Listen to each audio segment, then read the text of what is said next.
I faced him a few times, and he frustrates me. I think that was the intent. Yeah. Howdy, folks. Craig here. Another Arcanist deep dive. This time we've got Doug Broman from the Steam-Powered Scoundrels podcast, who has really just put a ton of time into playing Toni. I think that you're going to find when this is over that Toni might be a little bit better than you thought she was.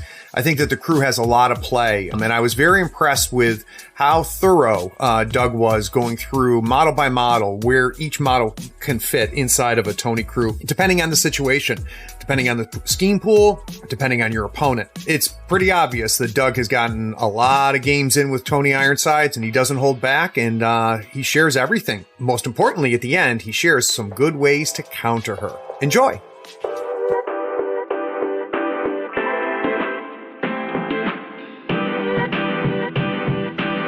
Playing a tabletop strategy game allows you to unplug and test your skills against friends. Every week, Third Floor Wars delivers useful strategies, discussions, battle reports, and reviews to tabletop games like Malifaux. If you want to get better at the games you already play, or discover the games other people are playing, you are in the right place. Craig and Ray welcome you to the Third Floor and the Tabletop Talk broadcast. Craig here on the Third Floor. Today we're going to do a deep dive into the Arcanist Master Toni Ironsides and how the M&SU crew works in Malifaux 3rd Edition.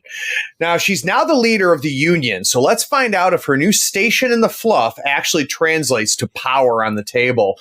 So my guest today is Doug Broman. Now, Doug is an active contributor on A Weird Place, and he puts out what I consider one of the better podcasts about Malifaux, the Steam-Powered Scoundrels.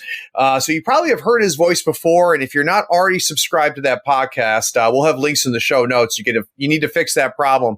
Doug and the group of people that he have on there have a ton of fun with that broadcast, and they drop some pretty neat little bits of knowledge in there in between all the laughs and good times. And Doug, of course, plays out of the Central Conference. So, Doug, welcome to the Third Floor. Hey, thanks to have me on, Craig. So, Doug, the first thing I always like to find out about a new guest is kind of how you got into miniature gaming, and of course, how you found Malifaux. Okay, well, this is going to be a little bit different than all the other ones you've had on the show, I believe, so far. I actually got into a game called HeroClix way back, right as I soon got out of college, around 2011. And I played that for a few years, and I finally kind of got bored with it, and I couldn't keep up with paying for the minis. It has sort of a scheme like card games do, where there's a blind rarity and whatnot. So After that, I tried to get into 40K for a bit. It wasn't really something I was happy to also pay into at the time.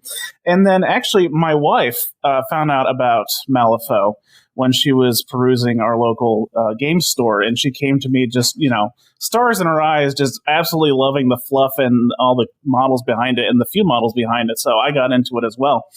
And so after that, went down to my local store, perused the boxes, and discovered Toni Ironsides, of all things. And ever since that, I've just been in love with her.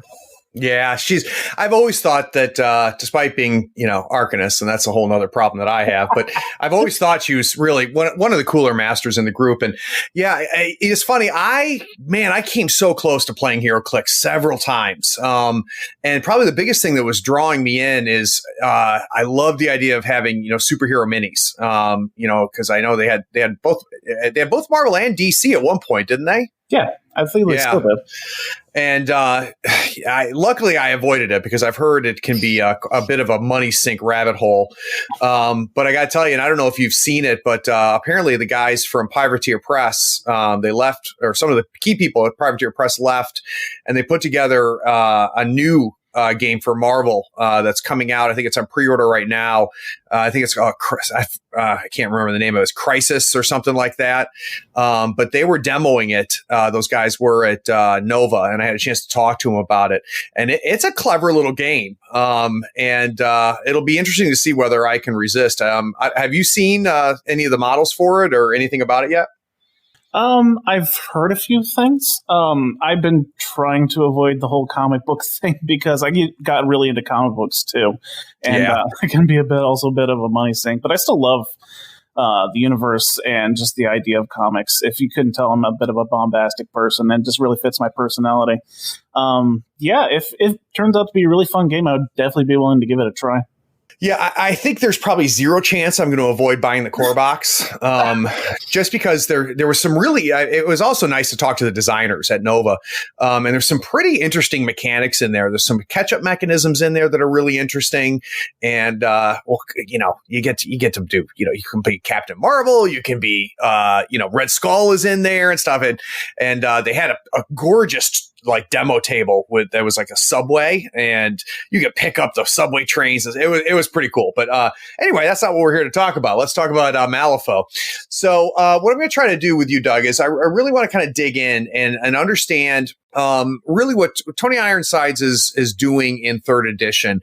I know she's similar, but different than she was in 2. And from my understanding, she's a lot more competitive now than she was in 2.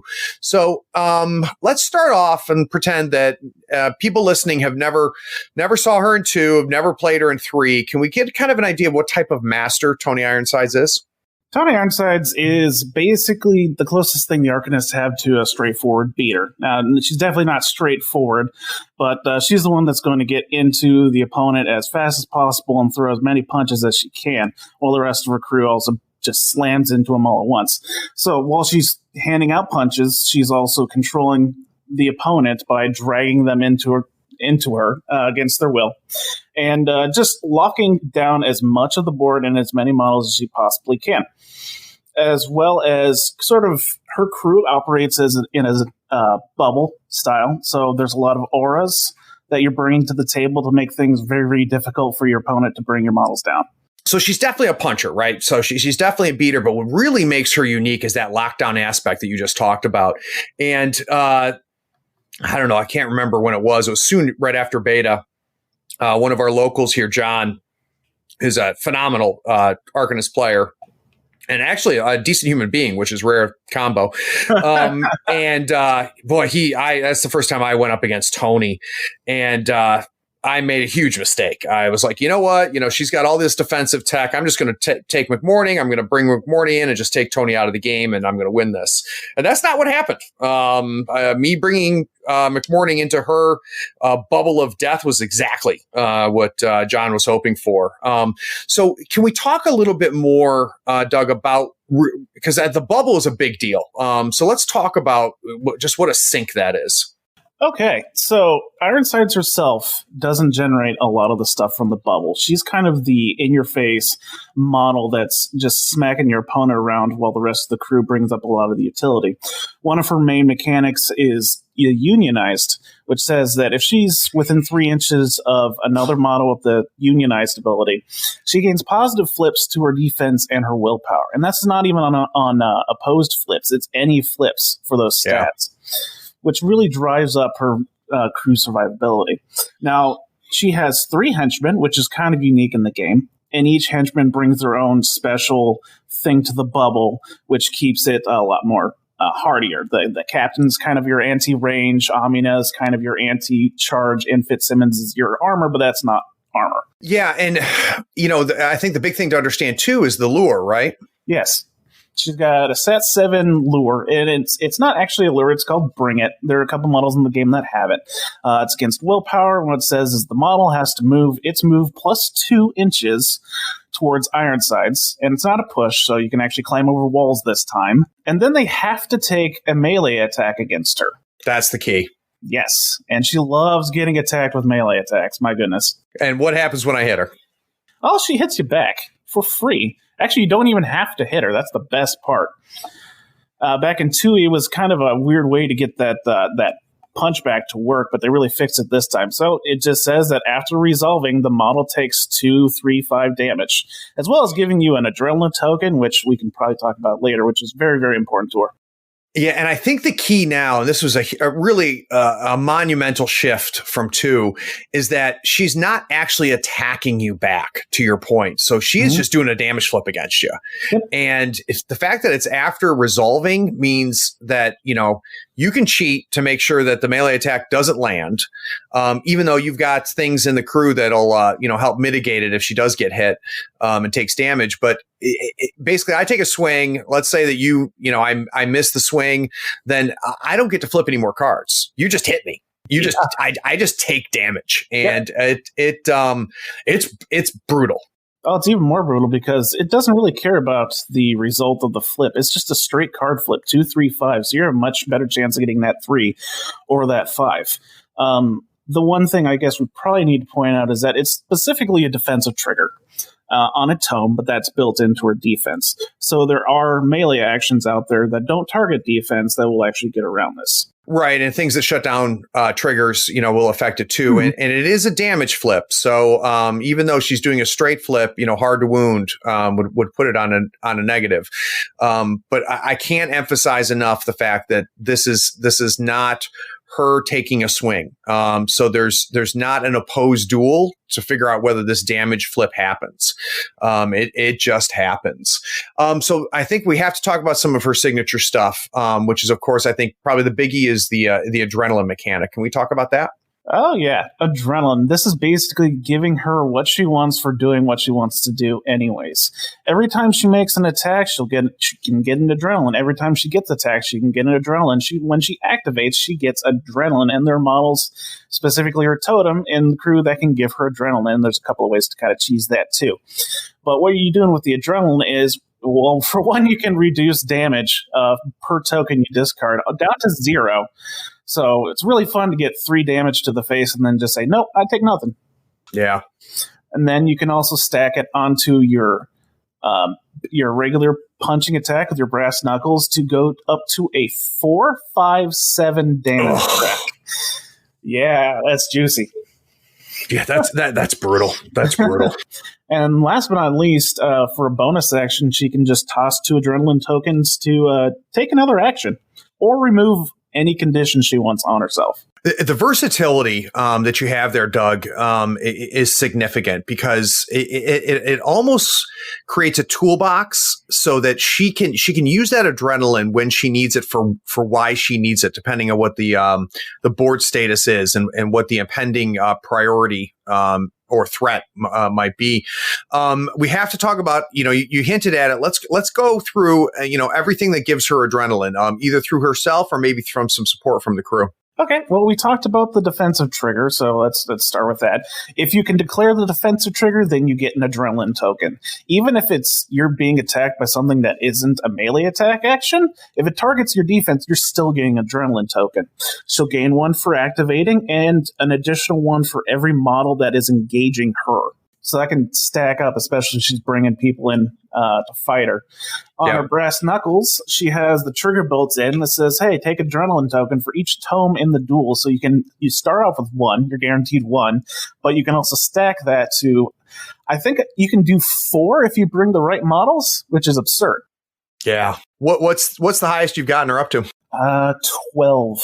That's pretty good. Yeah. You really want to be spending it, though. Yeah, I would imagine because you have so many ways to spend it. So that's how she's getting adrenaline herself. We mentioned the totem. How's he giving her adrenaline? He's got a bonus action that'll just give her an adrenaline for, I think, a 5 or higher. Check nice. That real quick.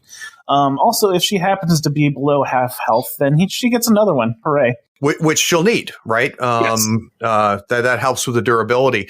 So let's transition into the durability. Obviously, the reduction that she's getting from that adrenaline has helped keeping her on the table. What else is keeping her on the table? Well, you're probably going to have unionized up almost the entire game, so that's plus what's to your defense and your willpower. Surprisingly enough, that defensive trigger in and of itself is durability because people don't want to start attacking you after you're just going to destroy their models on their activation. Good point.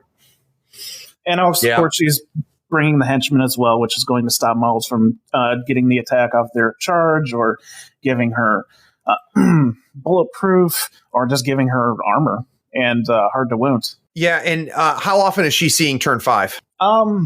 Most of the time, yeah. Yeah. I couldn't kill her with McMorning, and anything that can stand, 3 turns of McMorning. You might want to qualify that as something that's durable. So let's talk. Obviously, we've got the punch. Is there any other offense other than the pseudo lure and the punch? Anything else she's reaching out and touching people with? That's it. But the lure you have to remember is 12 inches. So if she can see it, it's probably going to be able to come in. So good. Yeah. It's so good. Now, what kind of support is she giving the rest of the crew? Well, glad you asked. She has a tactical action called Intimidation, and this is glorious. It's a 6-inch pulse, goes off if you've got a 5 or higher, and it says, hey, every enemy model within that pulse takes a target number 14 willpower duel, or they gain adversary M&SU, which is her keyword, and that is a very high target number. Well, not only that, but it's a 6-inch aura. I mean, that's 12, 13 inches that she's impacting. That's amazing. It's beautiful. Now, out of curiosity, Doug, with that being the case, obviously that encourages you to activate Toni early, right? So that the rest of the M&SU can come in and take advantage of that adversary, because that'll be going off at the end of the turn. Did you find yourself activating her early, or just only if, this is going to give you enough juice for the squeeze? I like to activate her early, but I don't feel like I need to do that. She's quite survivable. I just activate her when she needs to. So if it ends up being early, then I pop out the Intimidation. That's a good reason to activate her early. But you don't necessarily need to, especially it depends on what the rest of your crew is doing. If you want to be killing, then yes, you probably want to get this off to make it a lot easier for the rest of your crew to do the killing. But if you're not concerned about that nearly as much, you don't have to do it. Well, and the other thing, too, I think that's important with her is that unlike a lot of other leaders or masters out there, some masters, they activate, and then when their activation's over, they're really not impacting the game for the rest of that turn. That's not the case with her. She's going to be impacting the game long after she activates. So I would imagine, Doug, that gives you that flexibility you're talking about. Oh, yeah. And if we want to really quick talk about assisting the rest of your crew, supporting them, we can go over the other things we haven't gone over. We've gone over the rest of the card. First up, she also has another bonus action called I've Got Your Back. This appears on other cards in the game that says, target other engaged friendly model. Just place them next to Toni. Hooray. If you shoot someone out a little bit too far and they're starting to get, beat down, you can just, tuck them back in next to good old Toni, and she'll protect them. And she is definitely going to be protecting them with Caught in the Ring, which I'm surprised we haven't talked about yet, which is also so good. It says, models engaged by this model cannot target other models with attack actions. If they're engaging her, they have to attack her. So good. And this is different than other similar abilities, which says you have to discard a card to target somebody else. I mean, here you don't have the option. And we've got a long ways to go in this podcast, Doug. But I got to tell you right now, I am shocked that we don't see more talk about Toni out there right now, because having faced her, I can tell you she's tough, and we've got a lot more to talk about. But it surprises me that we don't hear more talk about her, because I think she is good. I think she's real good. Now, I don't think she's a plug and play master. I think she takes some skill to get through, and she does have her shortcomings, which we'll talk about. But I fear, I shouldn't say my hope, my fear is that when we get done with this, that we're going to start seeing a lot more of Toni. Just don't do it against me. That's all I ask. All right. So Doug, let's take a quick break. When we get back from the break, what I want to do is I want to talk a little bit more about the crew, because it's really an integral part of this keyword. She's not a standalone master like some are. So let's take a quick break. We'll be right back.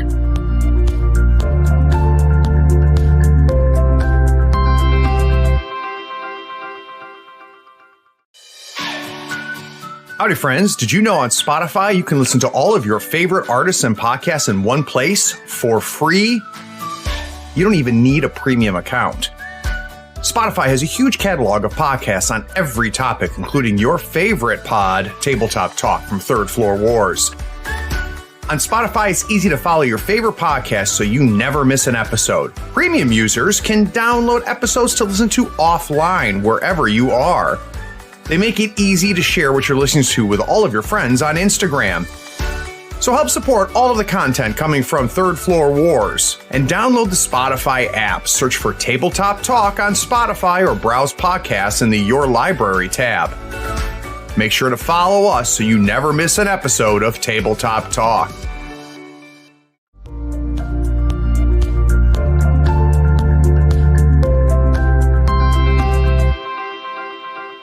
All right, so during the break, I had to go for a little bit of a walk because I was starting to get triggered. But I'm back and I'm ready, Doug, to talk about, Toni some more. So let's talk a little bit about some auto hires. So what I've found, Doug, is that for most keywords out there, you pick your leader, you get your totem for free. And for most keywords, there's at least one, if not two or three models that, regardless of the pool, regardless of the opposing faction or opposing leader, you're going to hire these models. So I'd like to know, when you declare Toni Ironsides, does she automatically come with two or three hires? For me, actually, I don't do that at all. I don't have any set specific list that I like to bring regardless of what happens. The great thing and difficult thing about Ironsides is that she has a lot of options for different situations, but you can't bring them all at once. So what I do is that I wait for the schemes, the strategy, even the deployment, and my opponents declare faction and leader, and then build off of that. Now, I have pairs of models usually that I like to bring more than that, but I got no set specific list. Well, let's talk about one of those pairs. So give me a pair and kind of give me an idea of what they do and when they're going to be called to action. The biggest pair to me is Amina and Howard Langston. Now, Amina, which is this is gonna trigger you even more, Craig, is a obey model. Yeah. And along with that, she's got some good support tech, specifically one where she can move a model and give it fast for a little bit of damage. Now, that on top of Howard Langston, who's getting 3 attacks a turn, is going to blend things really easily. That's exactly what happens. So, for those of you that have listened already to the Hoffman deep dive that we did, you already know just how good Langston is in this edition. He's a little softer than he used to be, but man, he didn't lose any of his hitting power, and the hitting power is much more rare in 3. So it basically upped him, in my opinion. I think that he's a stronger beater than he ever was. And yeah, coupled with Amina, it's brutal. So when does that dynamic duo come in? What are the circumstances of the pools or the opposition that's going to say, all right, I need to bring in good old Howard and Amina? That's usually Turf War and Reckoning for me. So Reckoning makes sense. Why Turf War? Because you can fling things up fast enough to get on your opponent's side of the board, which is where you definitely want to be in Turf War, where even if your stuff dies, they're not flipping over your old markers for it. Yeah, that's definitely where you want the engagements to happen. Other than the lure, though, she's doing a lot more than that, isn't she? Yeah, but the lure's it's not a lure. It is an obey. Don't you know? Obey. Sorry, yeah, the obey, which sometimes can be a lure because she obeys me into Howard. But yeah, but other than the obey, what else is she doing? Well, she has a defensive aura, like we sort of talked before. It says 6 inches around her, models cannot take the attack portion of their charge. So basically, she's kind of hanging out slow there, at least for beater crews. She also has an ability called the Injured Workers Act, which I guess we didn't talk about. It was also on Ironsides. And that'll say that models within 6 of her can use their grit ability regardless of how many health they actually have. So I would say half of her crew has grit abilities. About half, a little more than half. And so Howard, for instance, will get his third attack or third AP from moving, as opposed to needing to remove a scheme marker, which is very, very useful. Unlike the captain and the Union miners will get to dash once they activate. Excuse me. It's very, very useful on the Gunsmiths, which we'll get back to later, which gives them free triggers. Hooray. Yeah, and we're not done talking about this, but for those of you keeping track, that's now 2 6-inch bubbles that are in play, and it's not the last of these. So the one big thing that I think is going to be important to take away from today's episode is Doug was right when he said, she's a bubble master and a bubble keyword, but what you're going to find on the table is it's not, she's going to influence, the middle 10 inches of the board. You're going to find that the sphere of influence of this bubble, because of how many people or how many models are involved in it, makes her control just a disgusting amount of the board. Quickly go back to a few of the other abilities that Amina helps out. She's got triggers on both of her attacks. She's got Sharp Wit, so which will hand out slow if she gets engaged. And both the Sharp Wit and the Obey have a tone trigger to hand out more adversary. Joyous. Yeah. It and I think we're starting to hear a theme here, aren't we, Doug? Which is we're going to bring you in, we're going to neuter you, and then we're going to kill you. Yes. It's great. It's so great. Don't you love Arcanists? Yeah, big fan. I really don't. I mean, I really don't think we need to spend too much time on Langston, just because we covered it pretty in depth on the Hoffman podcast. But the big things to take away is that grid ability that was already talked about. I think one of the biggest things about Howard Langston is the assassinate. And the ability to do have that assassinate trigger, which can be huge. You've already heard about all of the tests that need to happen. So what you're going to find as you're playing Toni is that she's going to drain your hand, which makes the assassinate trigger on Howard even more powerful. So let's talk about another dynamic duo. What's another pairing that you like to bring in? Actually, I don't really care that much about the assassinate trigger. Why is that? Because he has an ability called Vent Steam. Yeah, that's good. And that's actually probably the biggest reason I bring him. Okay. Because you have so many ways to force your opponent to take actions and to move into this bubble where they're just taking damage after damage because of the steam. So another reason you bring Amina is you have Amina charge Ironsides, who happens to be sitting within the Vent Steam bubble. They take a damage for entering the hazardous, they take another damage for that attack, and if they whiff it, they take more damage, or if they hit it, they take damage from Ironsides. It's great. It's funny you say that because I often think about the Vent Steam as a defensive tech for Howard, with the concealing, but that's a good point with that hazardous. Next dynamic duo is the Steam Fitter and just about any of the versatile models you can bring with this faction. They love Mecharachnids. They love Steam Swarms. They even love the Soulstone Miner. They love Howard. They love the Emissary. They love any construct. They're going to go up. They're going to heal it when it needs healing. They can hand out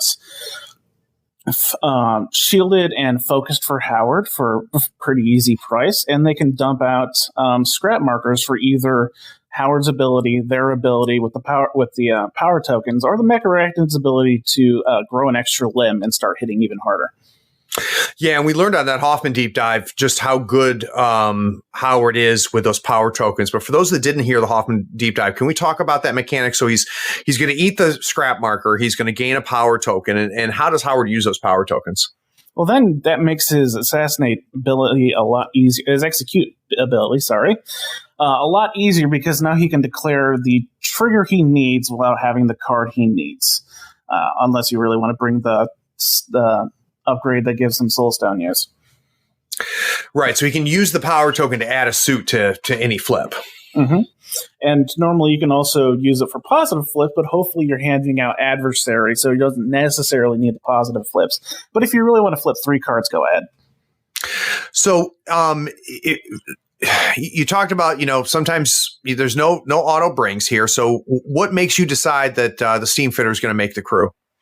The Steam Fitter is going to make the crew if either A, I need it for certain schemes, namely dig their graves and detonate the charges, or if I have a beater that's a construct that I can use it to heal in to boost up. It does have an ability to hand out focus to M&SU, but it requires a 7 and a tome, which is not necessarily the easiest thing to get. Yeah. The one way to prime that is to use its bonus action, which lets it discard a card and drop a scrap marker, so that when it activates the next turn, it can pick it up, turn it into a power token, then use that power token for that suit. Right. No, that makes sense. So I don't know if I completely understand. Like, I get dig their graves, I think, but talk to me how she helps with detonate. Detonate is a really difficult scheme to do for most masters in the game, but it's actually Ironsides' bread and butter because her two smallest minions do it so easily. The Steam Fitter, that bonus action that can put down a scrap marker, can also put down a scheme marker if you so choose. Okay. It matters not where there's other scheme markers on the board or where it's engaged, it just happens. And then the Union Miner has false claim, which will let him dump out two scheme markers 3 inches away. Right. So the big challenge with detonate for most models out there is that you can't be engaged. You have to do an interact, and you have to make sure you're not within 4 inches of another scheme marker when that scheme marker drops. Both the miners and the steam fitters get around that with those abilities. Yep. Nice. Very nice. So let's talk about some other situationals. Captain I'm bringing him specifically if either A, I need someone to run on the other side of the board away from the bubble. He's decent independent from the rest of the crew. He does great. The Unionites is awesome, but he can also be independent. Or if I need him for that bulletproof, which makes shooting so much harder to work against an Ironsides crew. It's really good, but it's a little bit shorter of a distance with just 3 inches as opposed to the 6 with Amina or Fitzsimmons. Right. And his ability to run independently, I think just has inherent value with the nature of the rest of the crew. Yeah, he's a very good generalist, and so he will be able to do what you need him to do. He's not cheap, though. He comes at 10 soul stones. All right, so we talked about the miners. We talked about the steam fitters. Is there anything else dropping scheme markers for power ritual or or harness the ley line? Who else is dropping scheme markers? Well, you can use the steam fitter and the union miners for harness the ley lines. They'll do that just great. But anyone can do harness the ley lines. They're very good at detonate the churches. Right. For power ritual, if you want to sort of offset your crew so they're not going up straight the middle, but more of like one half of the board, Soulstone Miners do a great job. Soulstone Miners are really good at a lot of schemes. They're slightly broken, I will admit, but they just do so many things so well. Well, yeah, luckily they cost 12 stones, which is about what their value is, right? or maybe they don't. Maybe they don't cost 12 stones. Well, if you bring in two... I can't wait to bring in that FAQ. That FAQ needs to happen. Anybody who does not agree with me, just bring out the Soulstone Miner card, cover the cost of that model, read the entire card, and then move your thumb and look at the cost of the model. And there's nothing left to discuss. But I could see that they really actually their value goes up a good bit here, Doug, because again, and we kind of touched on with the captain, she likes things close. So if she can have something durable like a Soulstone Miner that gives that flexibility to go, outside of that bubble and be effective, I could definitely see we're bringing them in as smart. Yeah, and depending on the pool, though, to your point. Yeah, and the Soulstones don't hurt either. Yeah, right. Exactly. Have you found yourself hiring Toni with other leaders? I haven't really played other leaders. Oh, okay. That makes that easy. But theoretically, I mean, how would she run without her crew? She would. Well, what's her leader only ability? Does she have one? No. Oh, okay. Well, that helps. I'm trying to think though, because I haven't seen her hired either. Maybe there's a reason for that. She could be viable into Hoffman, I believe. Just because she shares two models with him, right? So she can be there to actually give out that unionized to Howard. If you want to bring Toni and Howard, that's a lot of pain. Yeah, no, I could see that too. And with Hoffman being definitely a control support, having her bring the pain and her ability to synergize with some of those other constructs that he's using, I could see that. The problem with that though is that there's so many good just in keyword enforcers and henchmen and minions with Hoffman that you may not want to do that. Have you ever looked and said, you know what, there is is there anybody you would hire into Ironsides? Or she's similar to Hoffman, where she's already has a plethora of effective choices, so there's really not a reason to dip into another master. Well, we kind of touched on it before, but every time you're bringing in a model that doesn't have the M&SU keyword, that's one fewer models that's going to carry that unionized bubble. So you want to be really cautious with what you're bringing in, and Master is a whole bucket load of soulstones that could be 2 or 3 other models. But I have gotten use out of her with Colette. Oh, okay. Mostly because it's pretty obvious. Presto changeo, just teleporting Ironsides into the middle of your opponent's crew. It's a whole lot of fun. Yeah, that sounds good. Plus, she could be your flanker, right? So she could pop out there and be your scheme runner. Yep. Yep. No, I could definitely see that. How about? I mean, I already know the answer to one of these. So I already know one upgrade. I don't know where you're putting up the Soulstone upgrade, but it's going on something because it's just too good not to. I mean, who do you put the Soulstone? I forget the name of it. What's the Soulstone upgrade? Magical training. Who gets magical training in her crew? Common wisdom is you put it on the Soulstone Mire. I mean, it's. I will say it's pretty hard not to bring them, but I also find that that's at that point 8 Soulstones they're using to do really nothing for a lot of the game. Yep. Half the time, I actually prefer that on Gunsmiths. Okay, well, let's talk a little bit more about the Gunsmiths. Yeah, we haven't talked about the Gunsmiths. Gunsmiths are your basically your only ranged threat option in the keyword, but they have quite a bit going for them that makes them very useful. They're a cost of 8, and I think it's really worth it. 7 wounds. Hard to kill, but they're just so much for offense. Easy targets, as if your target's not getting cover or concealment, you're getting positive flips to the attack. Their grit ability says when you declare an attack action, you just add a suit of your choice to the duel total. And when we're looking at their firearm attack on the back, they have puncture. Yep. And all the other suits are great, but there's no reason not to take puncture unless you need the other one specifically. And what's the damage track on that gun? 2, 4, 5. Yeah, so there's a big jump there. Yeah, so you really want that positive. And if you luck into another ram or you get an additional ram, that's a double positive. That's also negating your hard to wound. But they also have armor piercing. And quick reflexes lets them take another attack targeting a different model. And it doesn't say enemy model. So I've actually used quick reflexes on occasion to shoot Ironsides. And what benefit does that give you? She gets an adrenaline token. Oh, right. Yeah, that defensive trigger doesn't care where the attack is coming from. You can make sure it misses. Yeah, I was about to say it's after resolving. So take a shot, cheat low when you need to get rid of a crap card in your hand, and she gets her adrenaline. So that makes sense to me. I've gone against those Gunsmiths in 2 different crews, and they are a legit threat for their price. They're not that hard to bring down, but you got to get to them. But if you ignore them, it's at your peril. Oh yeah. And that's also why I bring the magical training, because you're getting use out of that shield and you're getting use out of that counter spell. It makes them a lot more survivable. So we talked about magical training. Is there any other of the Arcanist upgrades that you're putting anywhere? Actually, there is one other upgrade that I bring more than I bring Soulstone, that I bring magical training.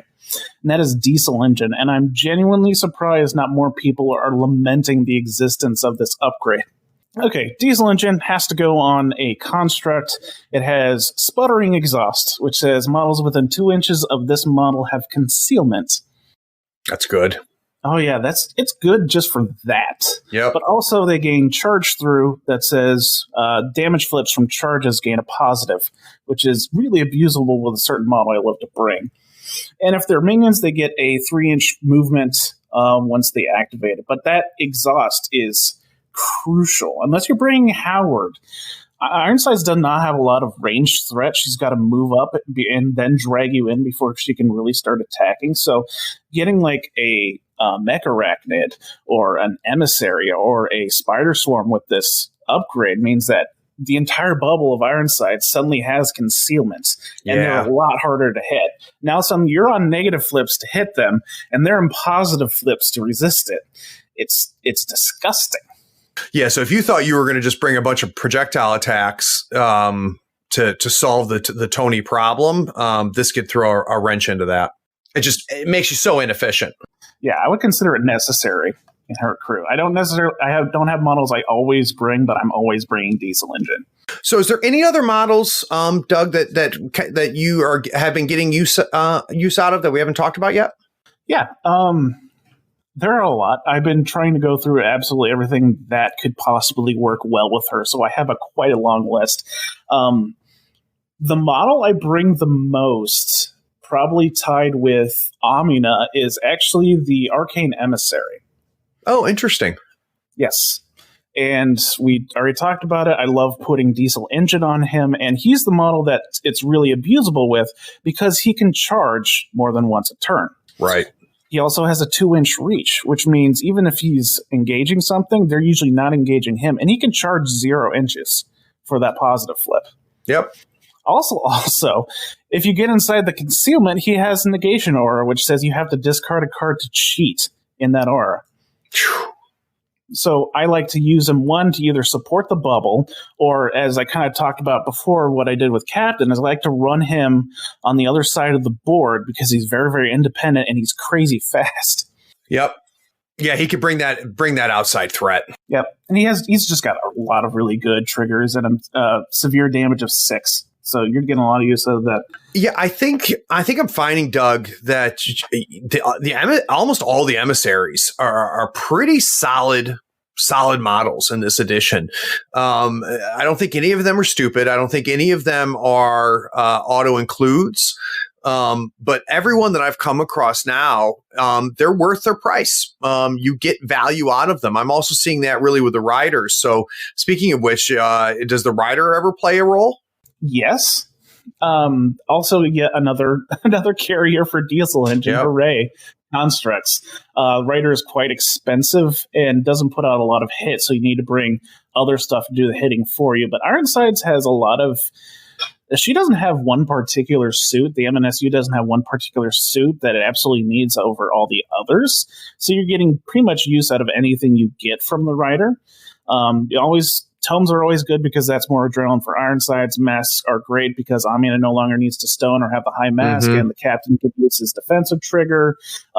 There's 2 instances of injured in the crew. Both Toni and the Gunsmiths can do that. That was another thing that the vent steam is really useful for because that place will also trigger the hazardous terrain.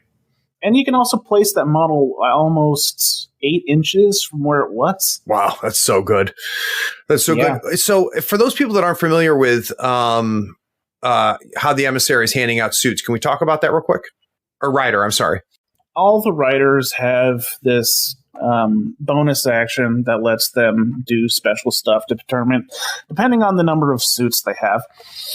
So the mechanical rider, unlike the other 3, is not really a beater per se. It doesn't hit really hard. It's like a 2, 4, 5 damage track, but there's nothing terribly special about it. But the first bonus action, and the one you're probably going to be using the most, is on 3 tomes, and that says discard a card, and every friendly model within 6 inches gets that suit for all of their actions. That's so good. It really is. And it's relatively cheap. And if you are crazy and absolutely need that on turn 1, you can actually cheese it with the Soulstone Cache upgrade. Oh yeah, good point. Good point. And it the one thing to keep in mind for those of you that have not used any of the riders yet, they're accumulating those tokens pretty quick because you get the token at the beginning of every turn for the turn number you're in. So by the beginning of turn 2, you've got 3 of them. 1 from turn 1 and 2 from turn 2. And for a lot of the riders, they're not going to use them yet. So suddenly you get into turn 3 and you've got 6 of them. So I've noticed with the Dead Rider that, it's not as hard as it used to be to kind of power them up and charge them up. So, Doug, before we move on and talk about other things, I want to make sure that we cover, you said you have a long list here. What are some other common hires for Toni? All the versatiles have use amongst her. Even the little Steam Arachnid is useful because most of her crew relies on defensive attacks. And so even that little bit of putting that model to -1 defense is really useful. You choose between the Mech-Arachnid and the Swarm, depending on if you want a bunch of attacks, which the Swarm can put out, or just ignoring most defensive tech, which the Mech-Arachnid can do. We talked about the Soulstone Monitor. Saboteurs are also pretty useful. Surprisingly enough, I mostly bring them for anti-armor. Okay. Their knife has a trigger on it called No Witnesses that's built in that says if no other model can see this model, the Saboteur, besides the one that's attacking, no enemy model specifically, then they gain +1 to their damage and they ignore armor. It's actually pretty easy to get off because for a lot of models, you can just use them to block line of sight. Mm-hmm. They're also pretty decent schemers and counter schemers. They have an ability to blow up scheme markers, kind of making it really tough for your opponent to score scheme-related schemes. What's the range on that blow-up? I believe it is 12. I will double check. Okay, it's the arson is a 10-inch range, which is still pretty significant. Oh, that's huge. To be able to remove scheme markers at a 10-inch range is a big deal in this game. Just because there's so many schemes where scoring is spreading around scheme markers at different places. Harness the ley lines, search the ruins, power ritual, and if you remove just one scheme marker. And to have that 10-inch range, you can deny the entire point. So that's very powerful.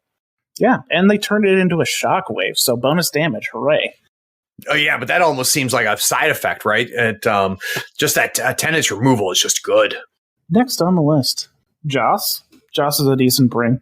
And there's not a lot of Ruthless in the Arcanists, so he's a decent bring. Also, he's a construct, so you can use your steam fitters to help him out, as well as the medical automatons.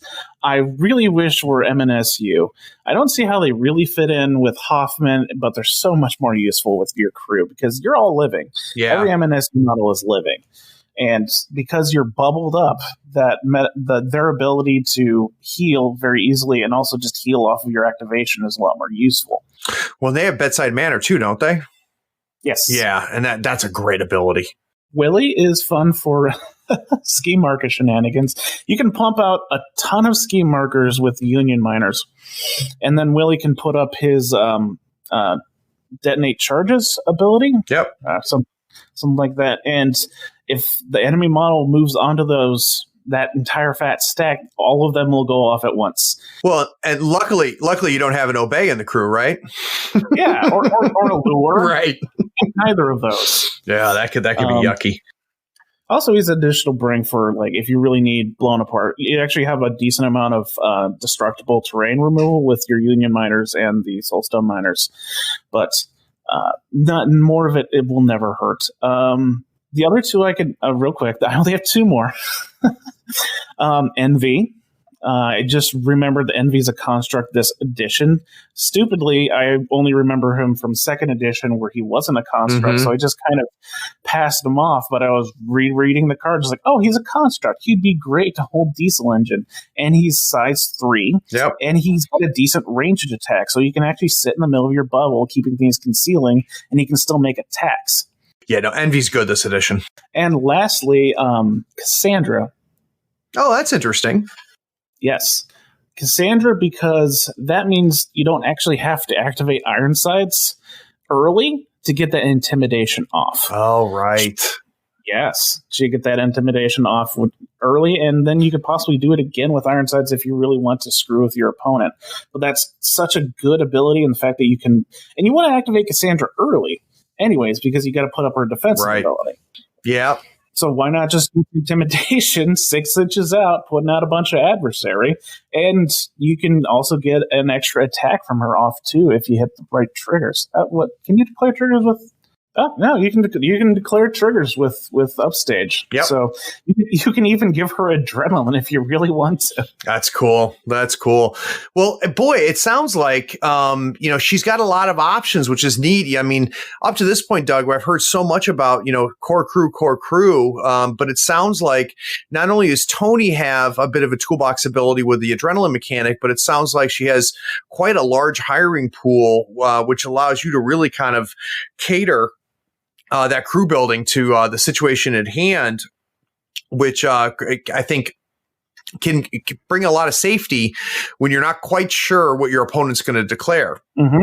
So you've declared Arcanist, your opponent declares Rezer, and there's a big difference between Molly and Yanlo. And by you declaring Toni, you can do some catering and say, you know what, I need anti-armor in my hiring because Yanlo's coming in, or, I'm going to need something else because of Molly.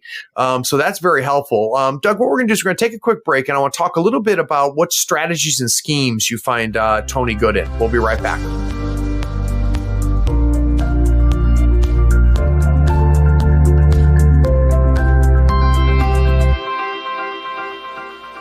Howdy friends, Craig here. With 3rd edition Malifaux released, it's time for you to get a new mat with new deployment zones. We've tried every mat in the business, and nobody has better quality and selection than Mats by Mars. They're waterproof and they roll and unroll easily, and they're even wet erase Marco compatible. They offer over 35 designs and let you add M3EO overlays for making deployment and positioning a breeze. Check them out at matsbymars.com. They are offering a sweet discount for our listeners. After you found the perfect mat, use the promo code 3rd floor to get 10% off your entire order. If you really want to support us, in the notes of your order, request that our logo be put in the corner of your mat. It's the only way to make the best mat in the business even cooler. Again, that's Mat by Mars. Use the promo code 3rd floor to get a 10% discount. Details are in the show notes.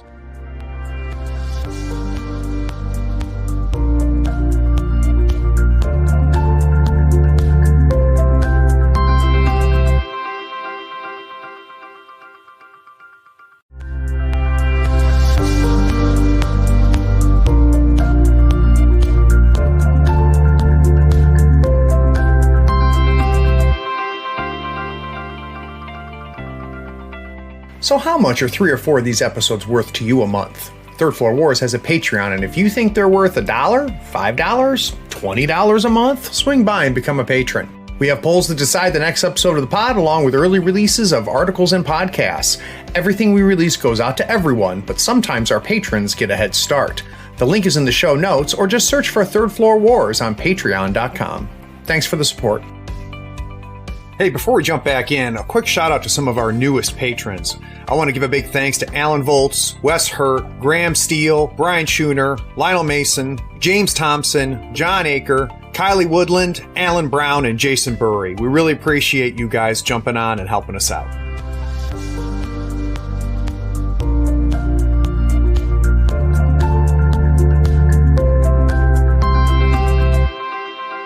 So what'll be interesting for me in this next segment is to understand, with the flexibility that Doug's talked about with Toni, I'd be really interested to see, what is the pool that makes you really think that Toni's going to excel. So Doug, which of the 4 strategies, is there 1 or 2 strategies that you find that Ironsides just really excels in? Well, first, I think the most obvious one is Reckoning, more than anything else. Primarily because Toni's bubble can't move terribly fast if you want to keep things safe and alive. So the fact that it's the only strategy out there that doesn't really care where you're positioned. Right. So you can set when you engage and when your opponent has to deal with you. I think she's relatively okay in both Turf War and Corrupted Isles. I say Turf War is slightly better because it still involves killing, which she's quite good at. Yep. But Corrupted Isles as well, because you can offset your bubble from the center to a side, and that's the side that you're going to push really hard to get idols on. Some other people have talked about this, is that you save those high cards so that you can determine where the idol goes. So if the idol keeps popping up on the same side the bubble is, your opponent is going to have to deal with Ironsides, and it's not a good thing for them. Yeah, and I would imagine it would be idols in standard or wedge that you would really want her, right? So that center line and that 8 inches from the board edge is closer to the middle than versus, say, a flank or a corner. Though I that bubble, you have to see it in action, guys, when how big this bubble really is. So that makes sense. How about on the scheme front? So we already talked about detonate the charges or her bread and butter. You've hinted that harness the ley line is something that she can handle pretty effectively. Dig their graves. Is there any other schemes that that crew does a good job with? Claim jump. Oh, sure. Claim Jump might actually be the easiest one. To be perfectly honest, I cheese it with Soulstone Miner, but the thing is that Ironsides can set her bubble in the center of the board and deny your opponent from getting anywhere close. And if they manage to get close enough to that center to deny Claim Jump, that's also good for you because that means their models are in the middle of your bubble just getting stomped on. Yeah, they got to survive that turn, right? If they're going to deny that Claim Jump. So you just pop your Soulstone Miner up at the very end of the turn, get the score, and then just bury them until the end of the game. That makes sense. How about denial? Is there any strategies that she denies? Obviously we already kind of talked about it a little bit with Corrupted Idols and Turf War, but I'm just trying to think like a relatively hardy crew, though she's bringing a lot of points for Reckoning. Howard's worth some points. You already talked about there's 3 potential henchmen that she's bringing into the crew. How about on the scheme front, though? What is she denying scheme-wise? If I'm facing Toni, what should I not pick for my scheme? You should not pick Harness the Ley Lines, first of all. Right. She's got a lot of stuff that's going to blow up or just remove those scheme markers. Besides the Saboteurs, you have Fitzsimmons that has the exact same ability, as well as the Gunsmiths that have target practice. We haven't talked about Fitzsimmons, and he's a legit model. Can we talk about him real quick? Yeah, let's talk about Fitz. I love Fitz because Fitz he's just such a salty old jerk.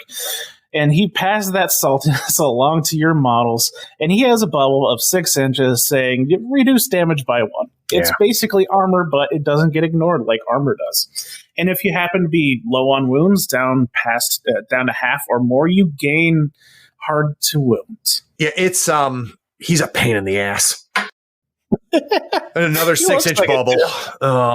Yay! And he also brings that arsenal along, so he's blowing up at distance. He can force discards from your opponent. He has a little bit of card draw, and as well a decent attack. Just a built-in positive flip to it, and a 2/3/4. Yeah, and it's one of those things, Doug, that you read, right? And that reduce 1 damage thing, you read it and go, oh, that seems pretty good. But when you realize that's a 12, 13-inch bubble, and everybody's taking advantage of it, it's a lot bigger on the table than it might read at first. I faced him a few times, and he frustrates me. I think that was the intent. Yeah, and it's because of the nature of how Toni works. Very often if there's a model out there that's going to frustrate me, I say, well, he goes higher on the the target priority list, and we're going to take him out. But he's often right near Toni, and which means I don't know if I want to get in there, right? I don't know if I want to be a part of that. And even if he's next to Toni, my ability to hit him because of Toni's shenanigans goes way down. So it's a true challenge. So Doug, what I want to do is we're going to take another quick break. And when we get back, I want to talk a little bit about second level play, and then my favorite segment, I want to learn how to beat Toni. So we'll be right back.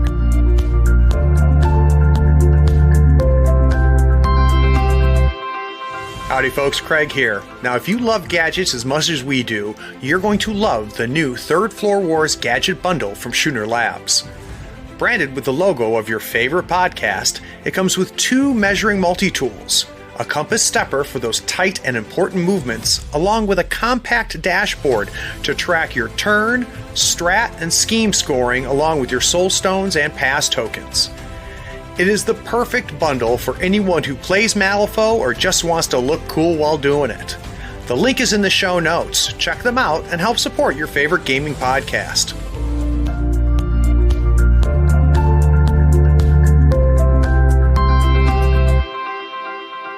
So, Doug, one of the things that I'm finding, and we're seeing a lot as we do these deep dives, is each keyword has its obvious strengths. You read the cards and you go, okay, I know what this does. You read Colette's card and read about her crew and you see what stuff she does. You read Karis, it's pretty obvious what she does.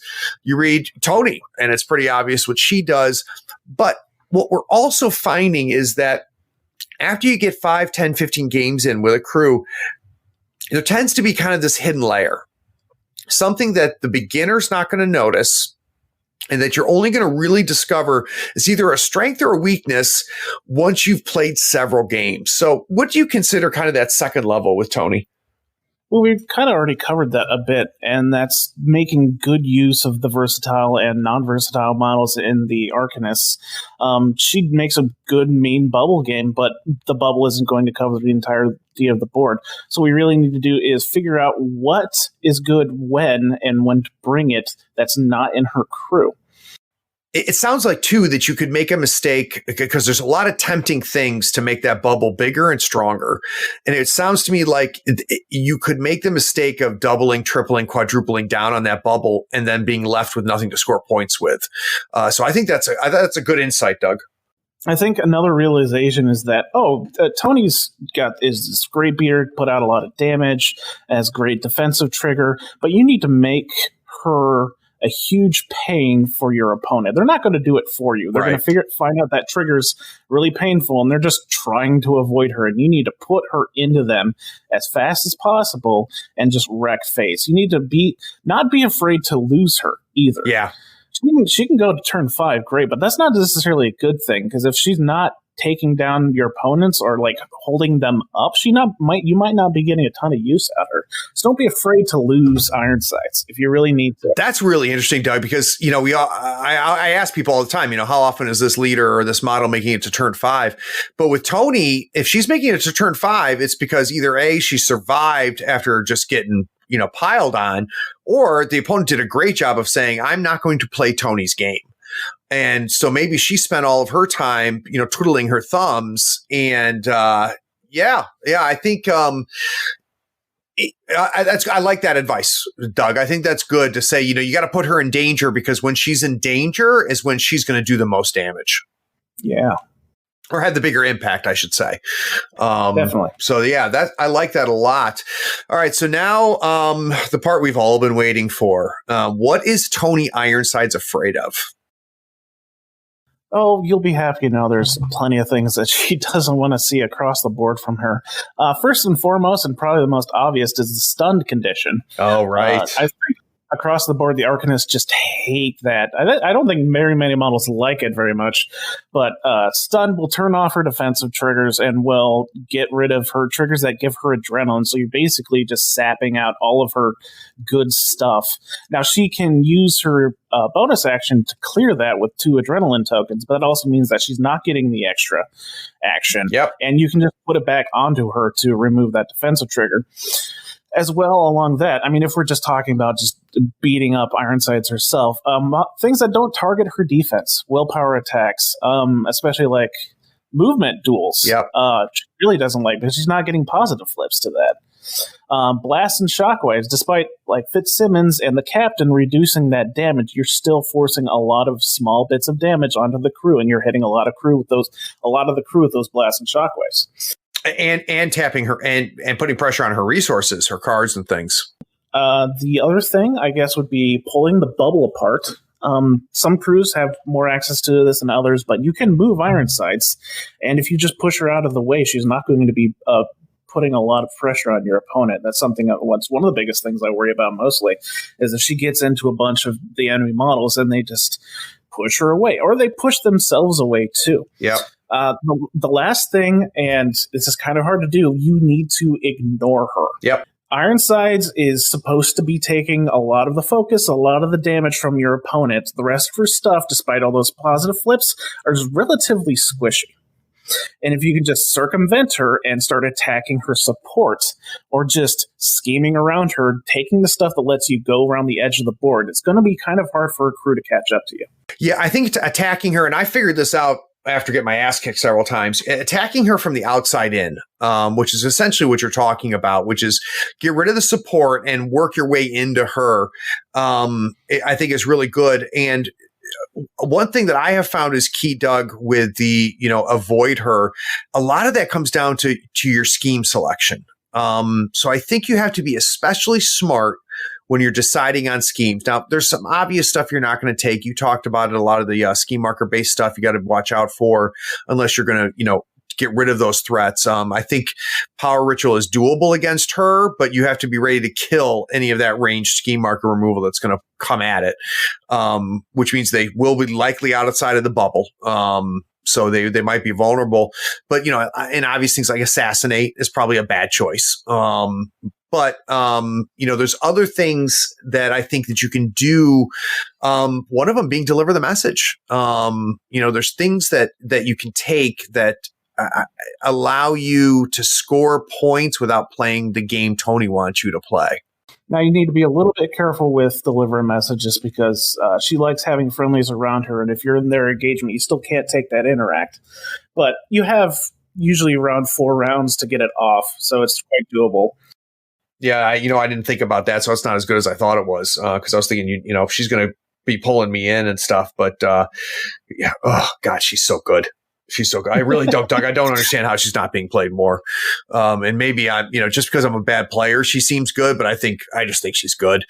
Well, Doug, that I think this has been very interesting. I think I think helps reveal really the hidden power that I've noticed in Toni. And I'd be interested to see whether everybody else out there is finding that as well. Like I mentioned at the beginning of the podcast, she's just not talked about as much as I really thought she was. I've played against her 3 or 4 times now.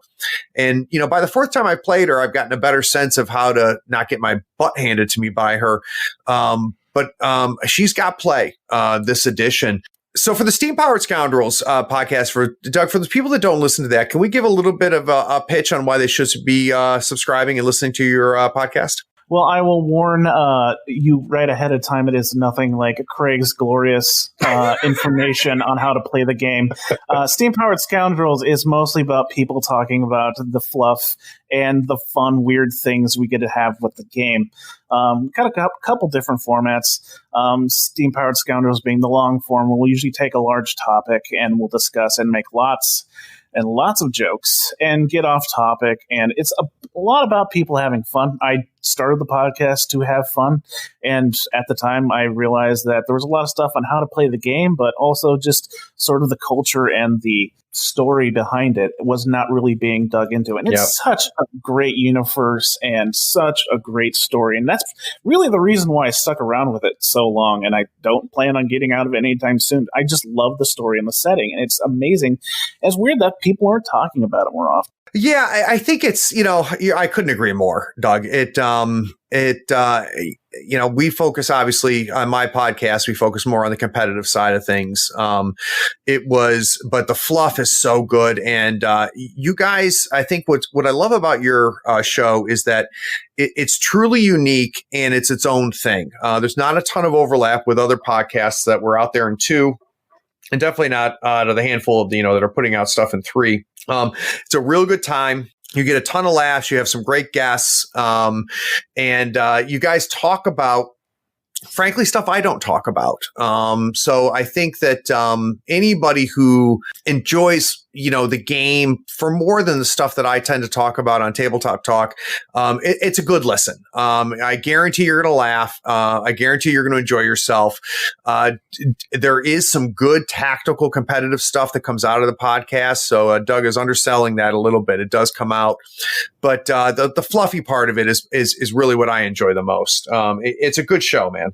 Oh, Craig, you're making me blush. That's good. It's good. It's really your wife that makes it good. It's not you, but yeah, I will fully admit that. Hey, look, we have a girl.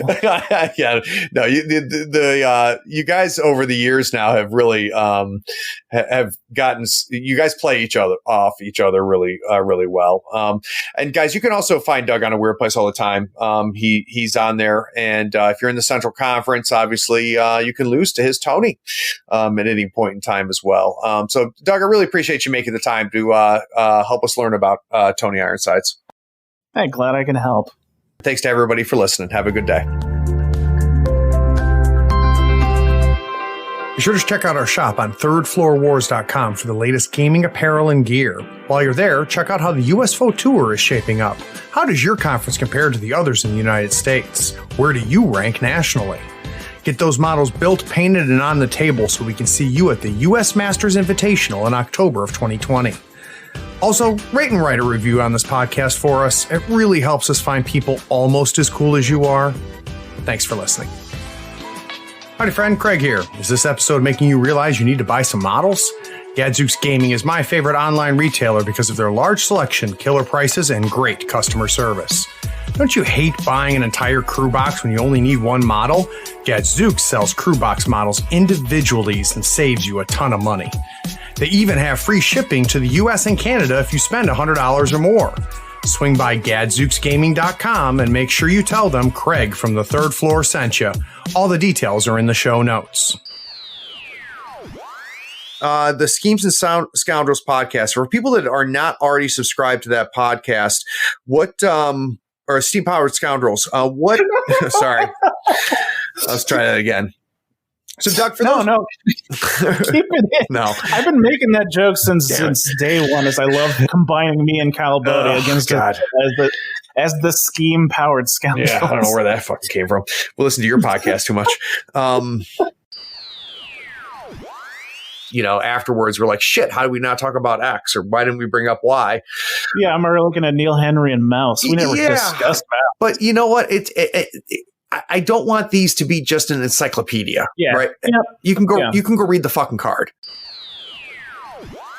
Yep, I can definitely see that. And you, if need be, can use a stone to get that puncture. Magical training does not give you the ability to use soul stones. Oh, which one am I thinking of? Soul stone cache. Ah, shit. Okay. All right. We'll edit that out. I missed the chance for a pun there. I feel bad. I was going to ask you if you found her intimidating. Oh, Christ. All right. You ready, my friend? Yeah, sure. Don't sound so excited.